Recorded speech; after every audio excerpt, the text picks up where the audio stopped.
Welcome to the Rainy Day Rabbit Holes podcast, your escape from the mundane. Dive into the rich history of the Pacific Northwest with us and let your mind wander down the rabbit hole. Because in the Northwest, it's always raining something weird. I am Shay. And I'm Jody. Let's fall down the rabbit hole. Jody, I've got a little present for you. I'm so excited. You see that box on your table? Yes. Go ahead and open it. Okay, opening. Please describe what you found inside. Plastic bread tabs. That's not just a bread tab. Oh? That's an aquapanid. Aquapanid. And that innocent and boring piece of plastic that you hold in your fingers isn't just a nifty way to confuse my husband, who apparently doesn't know how to use one to keep a bag closed. I always throw them out and just twist it. You twist it and then tuck it under? Yeah. Yeah. Sometimes my husband doesn't even bother with the twist and tuck under. Oh, no, that would be a problem. Yeah. That little bread tab is a connection between Yakima, Washington, Philippine dictator Ferdinand Marcos, trillions of dollars worth of looted wartime gold, the rise of political extremism in the United States, and junior mints. Junior mints? Yeah, you heard me right. Junior I love mints. junior mints. And sugar babies. And bread tabs. And bread tabs. All together. Okay. All connected. What do they all have in common? Well, let's get into it. All right. Our story starts with Floyd Paxton, a California engineer who got his start producing nails and nail machines during World War II. His company supplied the Washington State apple industry for packaging materials.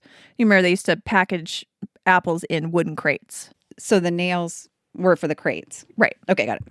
And he also produced the machines that would make the nails. Oh, gotcha. Yeah. Mm-hmm.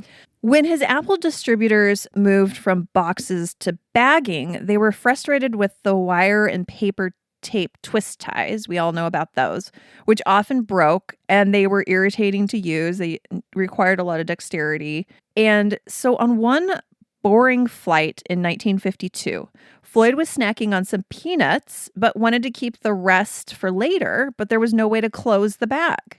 He pulled out an expired credit card out of his wallet and his trusty penknife, because remember, at this time you could just walk onto an airplane with a bomb. Yes. I mean, it had to be carry-on size or smaller, but exactly. Yeah. And then, but he was probably smoking at the same time, right? Yes. And there were doilies on the back of the, remember the doilies? Oh, yes. The back of the headrest. So he pulls out his trusty penknife and he whittled what would become the world's first bread tab. This humble invention revolutionized the exciting world of polyethylene packaging. Wow. It was more hardy than a twist tie. It required less manual dexterity. He set up shop in California in 1954 to manufacture the newly minted Kwik Lok, that's Kwik Lok, closures, and eventually moved to Yakima, Washington, and built a plant there, which is a small farming community about 2.5 hours southeast of Seattle. Some of my favorite wines are from there. Absolutely. There's great wine out there. That's where a lot of the produce and other agricultural products are grown out in eastern Washington and Yakima. It's the Palm Springs of Washington. Exactly. Definitely warmer than where we live. That's what the sign says when you Does it come really? down. I don't know if I've actually ever been to Yakima. Maybe driven through it. I mean, is there much to see? Well, I've spent most of my time out there for two reasons: soccer tournaments and wine tours. Yeah, I'm there for the wine. I mean, if that's your purpose, there's plenty to do. Soccer and wine. And then there's a restaurant out there you have to go to. There's one restaurant out there. Well, it's called Miners, and it's down your alley of the In-N-Out burger type style food. Miners as in children or as in people who used to work in mines? People who used to work in mines. Okay. It would be funny if it was just called Miners. Yeah. I mean, I didn't... where you could pick up children. I didn't find anything specifically amazing about it, but I also don't find anything super amazing about In-N-Out Burger. So it's lost on me. Like, this is a thin patty and a $1 bun. It's the sauce and the onions. Double animal style. That's how you got to get it. Yeah. Kwik Lok's company headquarters are still located in Yakima today.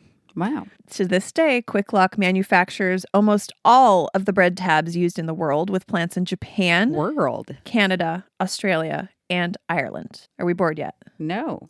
I'm looking at my, I want to see if there's any labeling on here. Yeah. Like, what are the numbers about? Why are they different shapes? Why are they different sizes? Yes. Why are the teeth different? I've always wondered. So I am so excited. Well, none of those questions will get answered today. What? But that was a setup. But I want you guys to hang on because it's going to get a whole lot weirder. But first, you know what's even more exciting than bread tabs? No. These ads. Love it.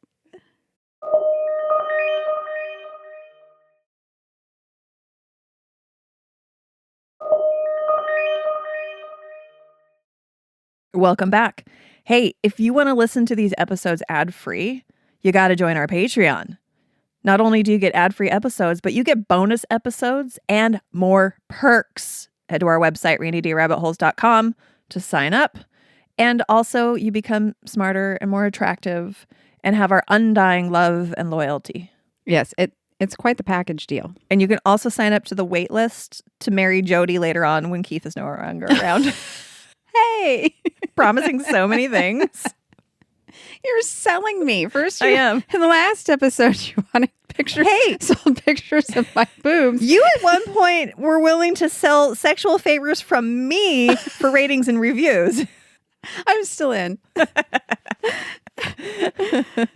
All right. Well, before the break, I promised to get into the weird. Hold on to your pants. I'm actually doing that. I don't know why. You're so excited. You got to hang on because here we go. Floyd wasn't just a boring engineer and inventor. Oh no, he was so much more. Turns out, Floyd was a McCarthy-loving anti-communist wingnut. He became one of the founding members of the John Birch Society in 1958. The main founder, well, this is where the story even connects to those favorite movie theater candies like Junior Mints and Sugar Babies. The man was Robert W. Welch Jr., who started out the candy company, later lost it. His brother took over, so he went to work for his brother's company. It's convoluted. It doesn't matter. That's the James O. Welch Candy Company, but they're the ones who make Junior Mints, Sugar Babies, and other candies that still exist today. He was an insufferable adherent of multiple conspiracy theories. He believed that the American people consisted of 4 groups: communists, communist dupes or sympathizers, the uninformed who have yet to be awakened to the communist danger, and the ignorant. That's it. Holy schmoly. I feel like this guy could be plopped right down in our times now and fit right in. Right? Wow, some things don't change. This is amazing. He was a prominent contributor to Joseph McCarthy's re-election campaign. The John Birch Society was made up of Welch's rich, white cronies who would gather monthly to watch films that Welch would make about the dangers of communism, postcard writing campaigns to government officials linking specific policies to the communist menace. So they're insufferable. They would hold fancy dinners at the Waldorf Astoria in New York with powerful politicians.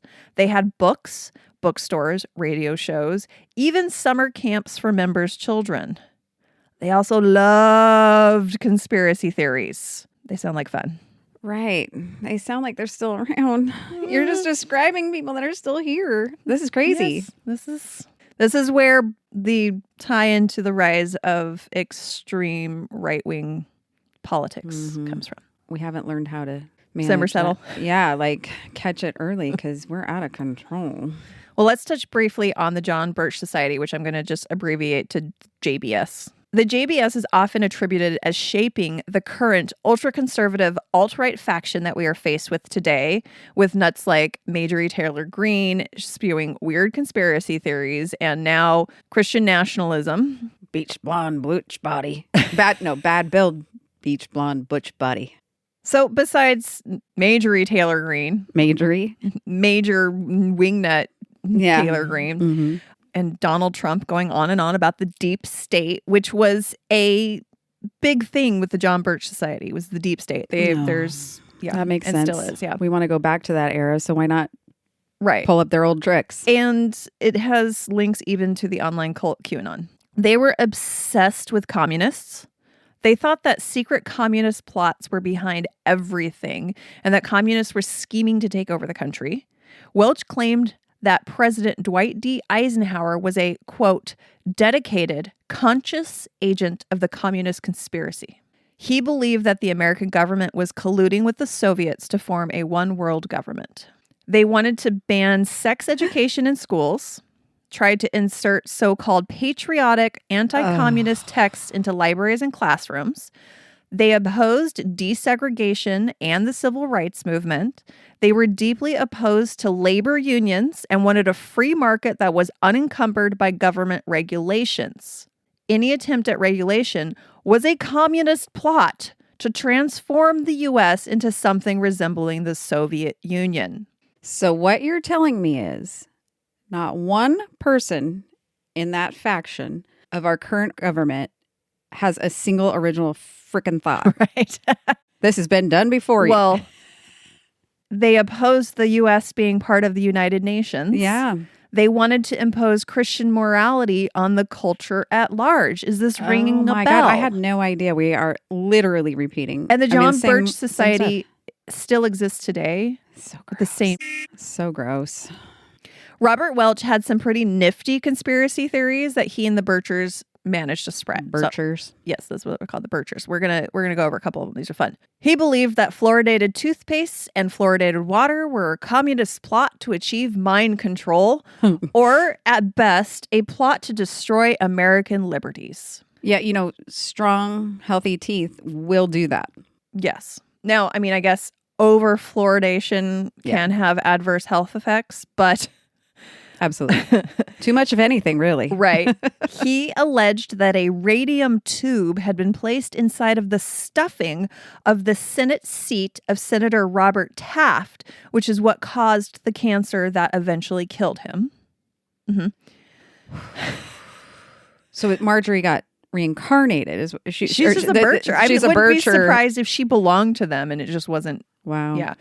He spread the conspiracy that Martin Luther King and the civil rights movement was a communist plot directed by the Kremlin. And of course, they hated Brown versus the Board of Education. That is just fascinating. Yep. And I knew these people weren't the 1950s smart, and 60s. Yeah. I've confirmed this. They're just copying history. Right. So the JBS is still alive and well today. And of course, major supporters of Donald's, they still embrace isolationist, religious, and right-wing goals, pull out of NAFTA, return America to its, quote, Christian foundations, defund the UN, abolish the Departments of Education and Energy, slash the federal government drastically, stop the investigation of Russia's meddling in the 2016 election. I think you get the point. I get the point. So I don't think we'll get any deeper into the John Birch Society because that could be an entire series of this podcast. Right. But I do want to drop a recent quote by a Bircher.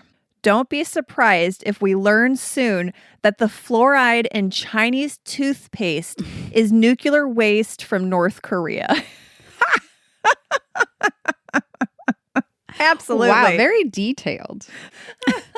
Very specific. Very specific.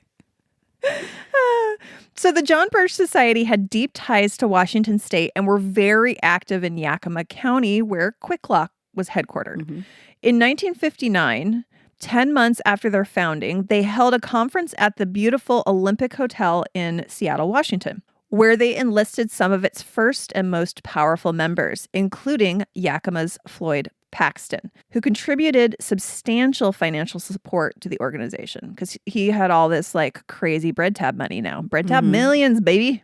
So he spent it wisely. Mm-hmm. After all, as one man commented who knew Paxton well, he was a Yakima industrialist who sees a communist behind every sagebrush and conspiracy in the eyes of virtually everyone inside government and out. So everybody. Wow. That must be a nice life to live. We're just everybody's part of a scheme. Mm-hmm. Yeah. Dumb. JBS needed to raise money in order to carry out their many campaigns against communism. One bonkers scheme they got involved in was investing in and promoting a drug called Laetrile. I may be saying that wrong. It's Laetrile. I don't know if you've ever heard of this one. Mm-mm. It was purported to be a cure for cancer. And it was synthesized from the pits of apricots. Oh. It's a component that is inside of a lot of stone fruits, raw almonds, bitter almond, that sort of thing. We'll get into it. They had several powerful backers and spent tons of money on lobbying and pushing through legislation to get United States approval for the drug. But not only did it not work to cure cancer, it could give you cyanide poisoning. See, it's a partially synthetic form of Amigadlin.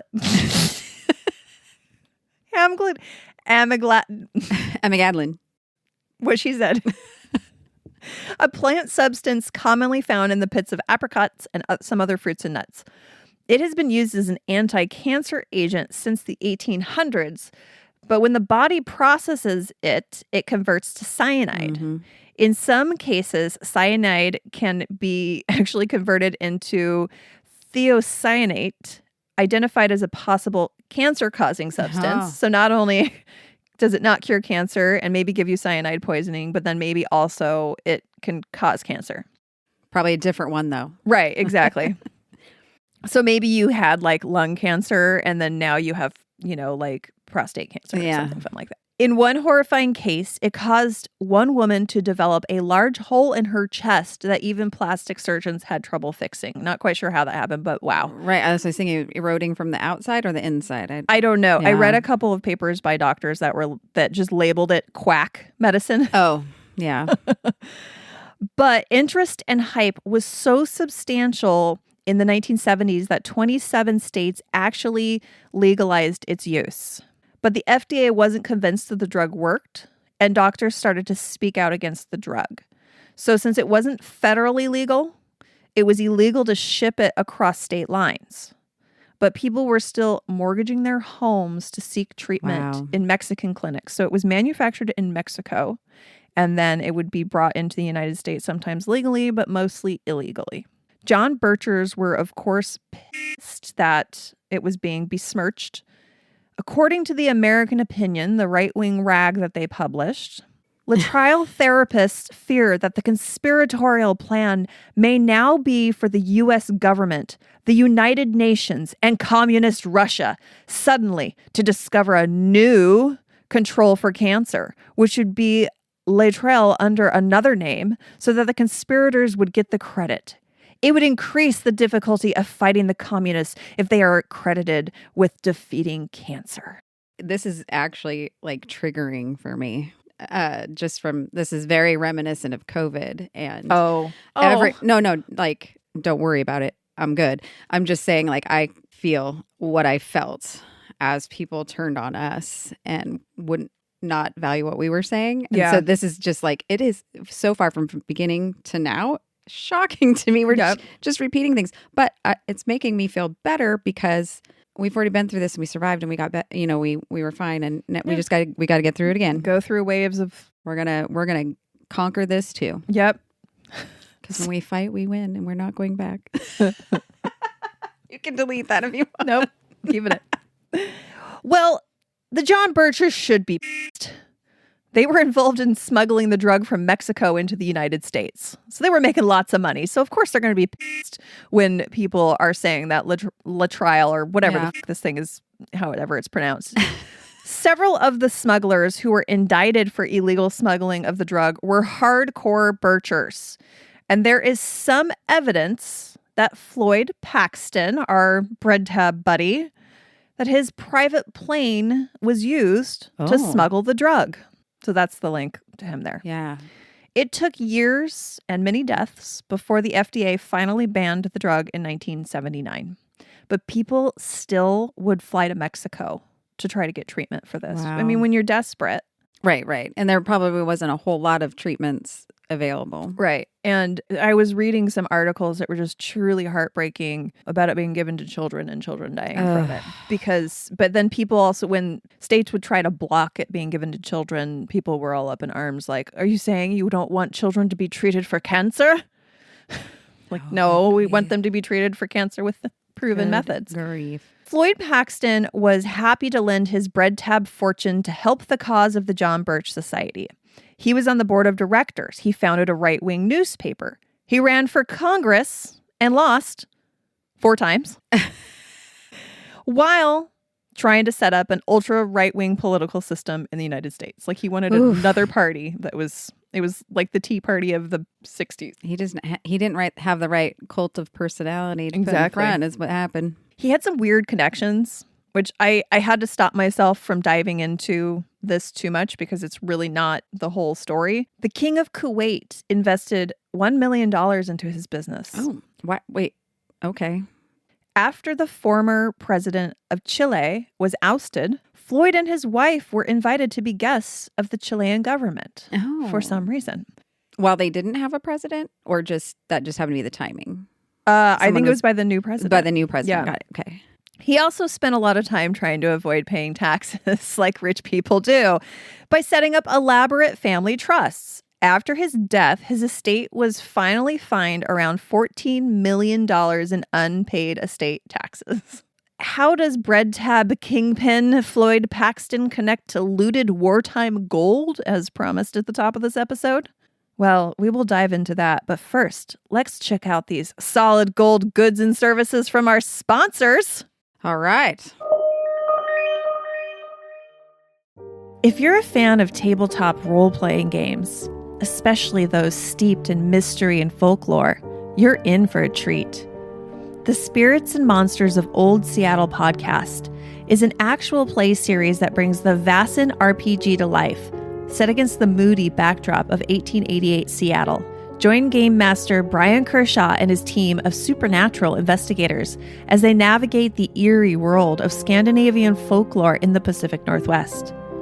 Prepare to be immersed in a blend of storytelling, strategy, and atmospheric horror. Let's roll the dice and dive into the trailer.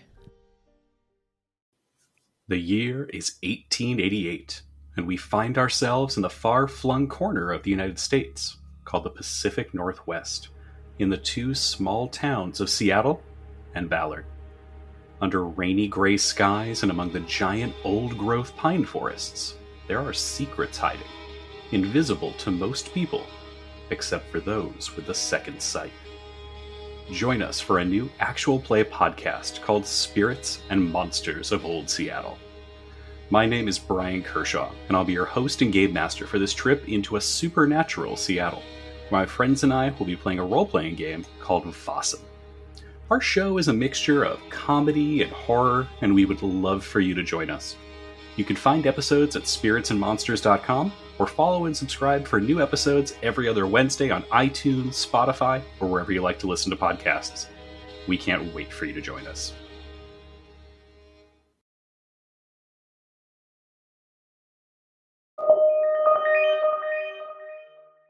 Welcome back. And hey, if you want to listen to this episode ad-free, consider joining our Patreon, where you will get ad-free episodes, bonus content, self-esteem boosts, better hair, whiter teeth, and more. Just head on over to our website at rainydayrabbitholes.com to sign up. Now, in the course of researching this episode, I learned some things that really bummed me out. As some of you know, I was homeschooled for several years and therefore missed out on a big chunk of world history. If it didn't have to do with Martin Luther and the Christian church, I didn't learn about it. Also, my math skills were terrible. And that could just, that happens to a lot of people. It doesn't matter if you're homeschooled. I know next to nothing about most of the wars of the last 100 years, except for what I have learned on my own. Y'all know I'm a big fan of Japan. I mean, I've been there twice. Did you know that? Oh, when? What? Did I not tell you about going to Japan? I had no idea. And I was really bummed out to learn about the horrific atrocities that the Japanese government, military, and powerful corporations committed for decades. Mm-hmm. It's really nasty. No wonder the Chinese and the Koreans hate the Japanese. They kind of earned it. In the course of trying to take over Southeast Asia, they murdered, tortured, raped, enslaved, pillaged, and plundered. Isn't mankind great? Jeez, why? Okay. And this is all after religion was already started. Right. I thought that's what gave us morals. Oh, yeah. What would you do without religion? You wouldn't have any morals. Okay. During their rampage through the countries of Asia, they were collecting treasure. They looted banks, churches, museums, tombs, and private homes of their gold, cash, gems, jewelry, artwork, antiques, basically anything of value. The Emperor of Japan, Hirohito, can you tell my joy in being able to say some Japanese words? You got that one down. Hirohito. In Eyes light up. I know. In collaboration with high-level Yakuza gangsters. Sorry. Is there an English American English accent when you say that? I wouldn't know I don't know. because it doesn't sound like it. They set up a secret organization called Kinyo Yori, or Golden Lily, to organize the hiding of this gold, appointing his brother, Prince Chichibu, which that's one I hadn't heard of before, Chichibu. I don't know if that was a nickname or if that's really a Japanese name. Too cute to be real. Chichibu. Sounds like what you'd name your little Yorkshire Terrier. Sorry. I don't want to offend Japanese if there's like some very respectable Chichibus out there right now. And other royal princes to head up them and manage the project. They dug hundreds of vaults across the Philippines containing what has been estimated to be trillions of dollars worth of loot. Like enough to upset the world's economy. Wow. This book I was reading, their estimates of how much gold was out there, I did the math based on what a metric ton of gold is worth today. And some of these caches contained $55 to $200 trillion worth of gold. Now, the GDP of the United States in 2023 was about $27 trillion. So think about that. What that would do to the world's economy if that gold was found by one person. Mm-hmm. The new ruler of the world. Right, exactly. These treasure locations were indicated on 175 encrypted maps and entrusted to the personal valet of one of the princes, a humble Filipino farmer. This farmer was made to promise that he would keep the maps secret and hidden for 30 years. This treasure was also referred to as Yamashita's gold, named after Japanese general Tomoyuki Yamashita. You chose this story just so you could speak Japanese. A brutal and heartless man. In June of 1945, with U.S. tanks bearing down on them, General Yamashita held a party for 175 Japanese engineers, all of whom had helped to build the 175 tunnels that held the treasure. The farewell party was held in one of the underground complexes that the engineers had built. The sake flowed, as did patriotic pride, and at midnight, with the engineers drunk and singing, Yamashita and two royal princes snuck out of the tunnel and detonated dynamite at the mouth of the complex, burying the engineers alive. Whoa. This wasn't unusual. The miles of complex tunnels and underground vaults were built mostly with slave labor provided by prisoners of war. These enslaved men would work wearing nothing but loincloths or completely nude, subsisting on a diet of thin rice gruel. When one man would collapse, there were plenty to take his place. Once the tunnels were dug and the treasure placed inside, the workers would be buried alive inside. The tunnel would be booby-trapped and seeded with poison and bombs, sealed, and then blessed by a Shinto priest. Wow. So once you ceased to be valuable, you were and they ceased to be. It was also, they didn't want anybody who knew where it was or anything about it to be alive. After the Japanese surrendered to Allied forces in 1945, many of those who knew of the existence of the gold had either been killed during the war or tried for war crimes and either executed or incarcerated. General Yamashita was executed for war crimes in 1946, but the gold was still out there. Edward Lansdale, an Air Force major who worked in military intelligence and was an early practitioner of psychological warfare, discovered several of the Golden Lily vaults, and with other U.S. military intelligence personnel and General Douglas MacArthur, set up a secret trust called the M Fund, where the recovered treasure could be placed. They seized billions of dollars worth of treasure from around 170 vaults, and the money was laundered into 176 bank accounts in 42 countries. I just noticed there's a lot of 170-something numbers in this story, isn't there? This was called the Black Eagle Trust, and it was named after the looted Nazi gold that would have black eagles stamped onto it. Oh, got it. And it was overseen by U.S. War Secretary Henry Stimson. This fund was used by the U.S. to finance anti-communist activities around the world, for bribes, to overthrow governments and carry out assassinations, buy politicians, and generally, in short, impose America's will. Wow. It helped to fund the new government in Japan and was a big part of CIA operations. Wow. I had no idea. This is a crazy story, Shay. It's a bonkers story. It's bonkers. Bonkers. Oh, by the way, Edward Lansdale was the CIA operative who spread rumors in the Philippines that people were being killed in the jungle by vampires. Oh, vampires. And even orchestrated fake vampire attacks on enemy patrols that included snatching the last man in the patrol, puncturing his neck vampire style with 2 holes, draining the man of his blood, and then dumping his corpse back on the trail. What a great guy. Oh my. That actually gosh. happened. Wow. That was definitely a true story. Wow.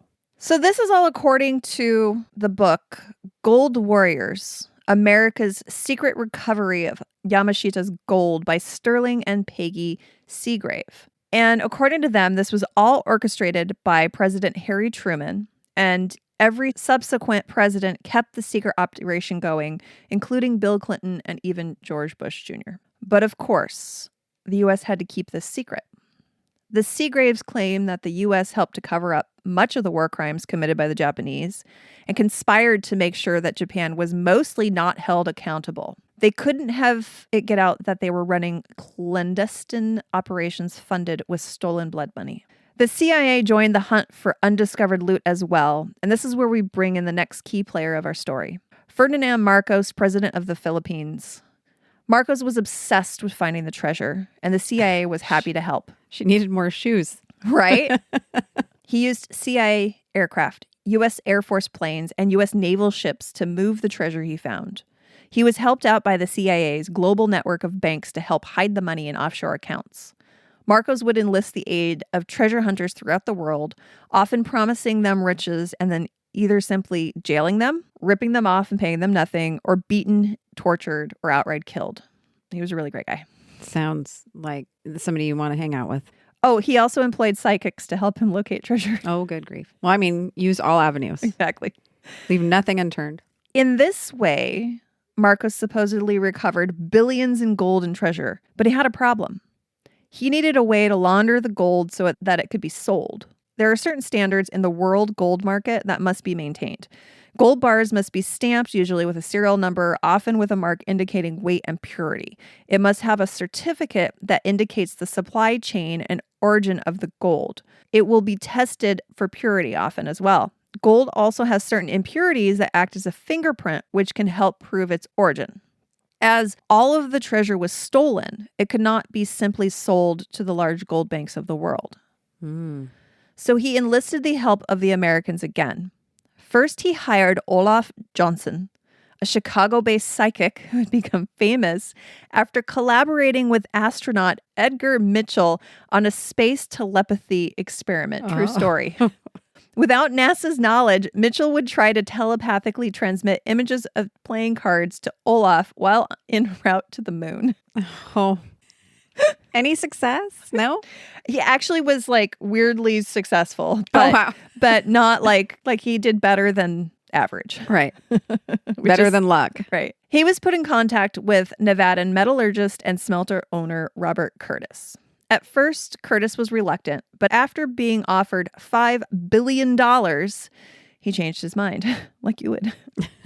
Curtis flew to the Philippines and soon brought hundreds of thousands of dollars worth of smelting equipment to start processing the gold. He had apparently discovered a method to alter gold's chemical fingerprint so that along with forged documents, it could be sold in the world's gold market. But Marcos, being a cheap bastard, made Curtis pay upfront for all of the costs associated with setting up the operation in the Philippines. So Curtis needed a loan.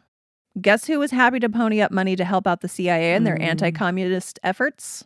Mr. Yakima Bread Tab Man. That's right, the John Birch Society.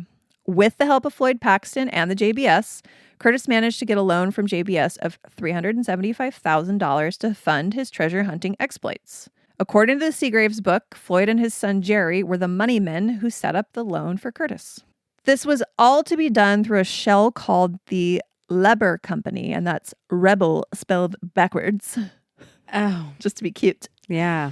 Kwik Lok opened an offshore company in the Bahamas called Commonwealth Packaging Limited. Once recovered, Marcos's gold would be sold in the Bahamas and the money would be transferred to the Royal Bank of Canada in Nassau. Then it would be trickled into Canada through Kwik Lok's British Columbia plant. Then Paxton would withdraw the money in Canada and transfer it into an account held by the Canadian branch of Kwik Lok. I know it's very convoluted.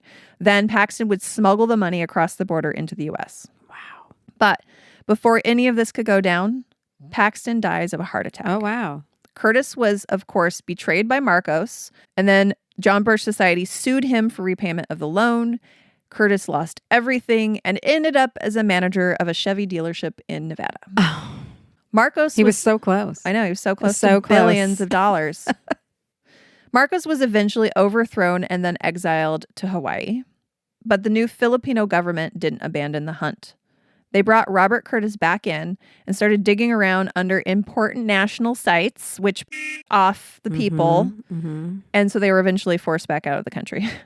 Wow. It would be like if you took backhoes and started digging under the Alamo or something. Oh, yeah. People would be like, Excuse me. excuse me. After Marcos was deposed, a treasure hunting locksmith emerged with an outstanding tale.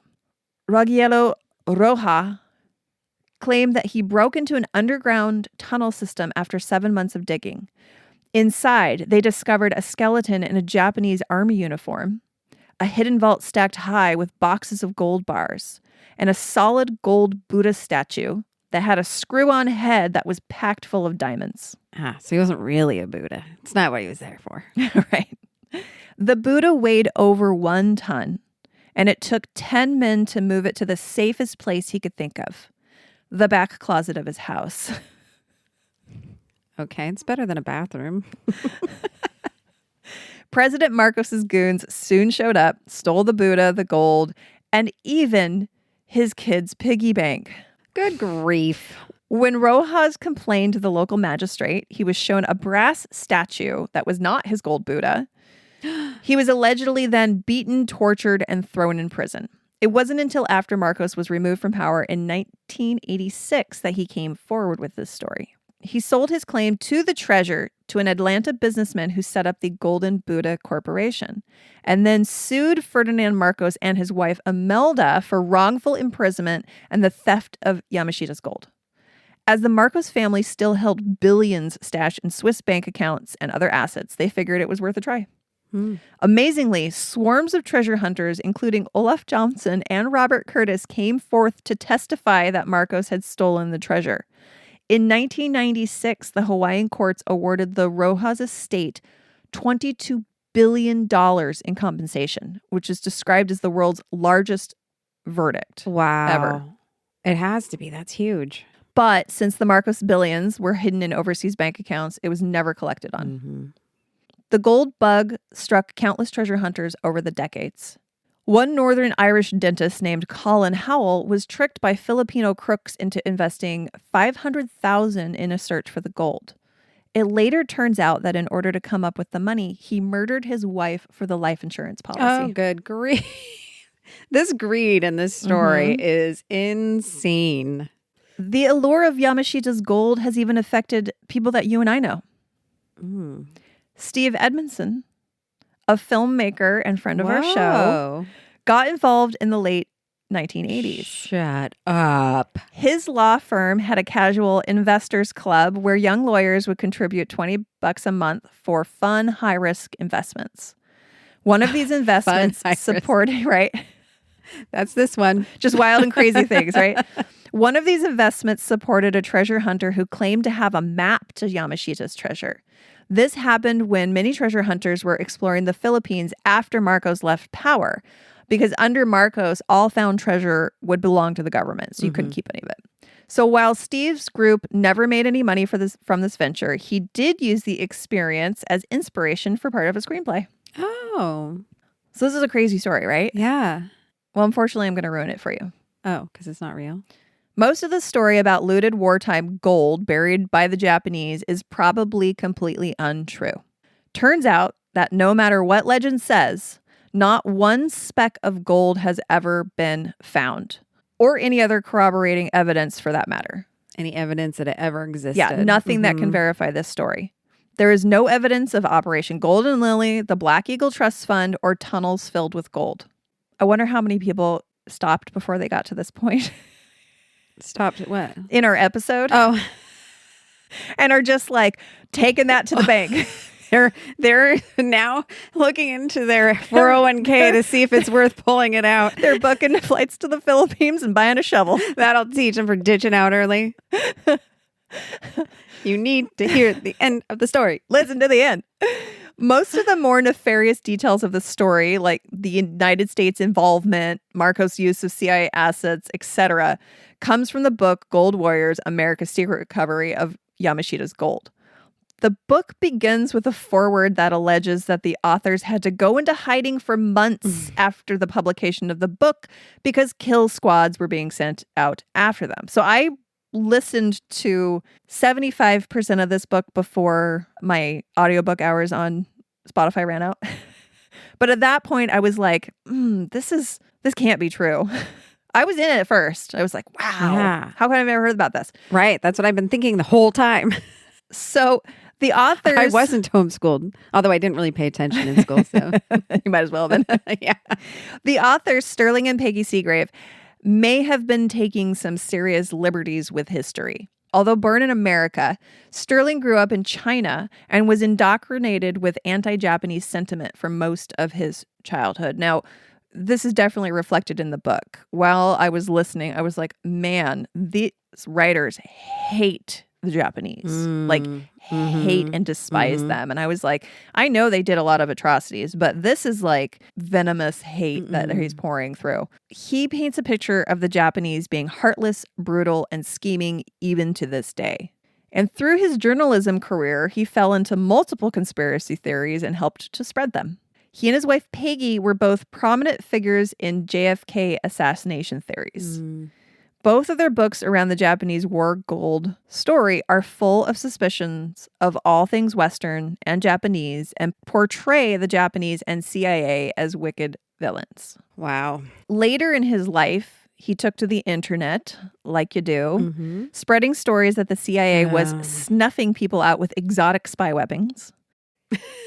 Even one of his colleagues who shared their distrust of Japan said the following: "The Seagraves are not fully reliable as historians.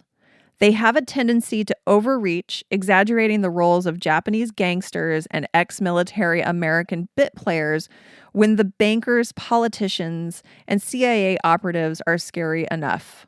They know the Philippines well, but are unreliable on Japan and do not read Japanese. The book is full of errors that could be easily corrected by a second-year student of the language." Burn, burn, big idiots. Another author, Donald Gillen, wrote an entire book debunking the Seagraves' claims called Falsifying China's History.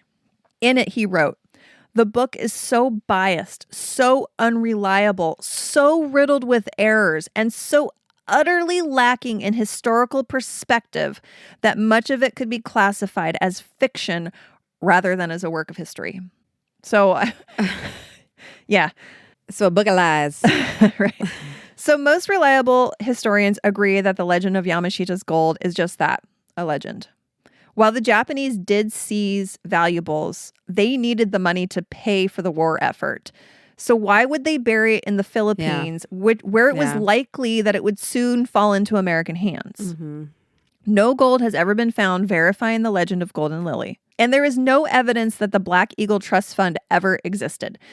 Not to say that the CIA doesn't have secret accounts to pay for clandestine Sure. but it's just probably not funded with buried treasure, like Indiana Jones style. Proof of Kwik Lok's connection to Marcos hasn't been found. Oh, okay. The threads of history often weave unexpected tapestries. In this case, they intertwine the humble bread tab born in Yakima's orchards with the grand illusions of buried wartime plunder and the insidious spread of far-right ideology.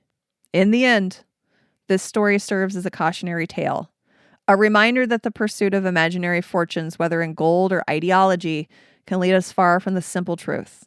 Perhaps the real value lies not in buried treasure, but in an understanding the complex forces that shape our world, one bread tab at a time. Dun, dun, dun. Wow, that was quite a story. It was a ride, right? I still need to like process it. There's so many things like there's the right wing stuff, the conspiracies, the just sheer greed that no human life mattered. It was just the gold, the complexity of the human beings in it, the different countries, the timeline.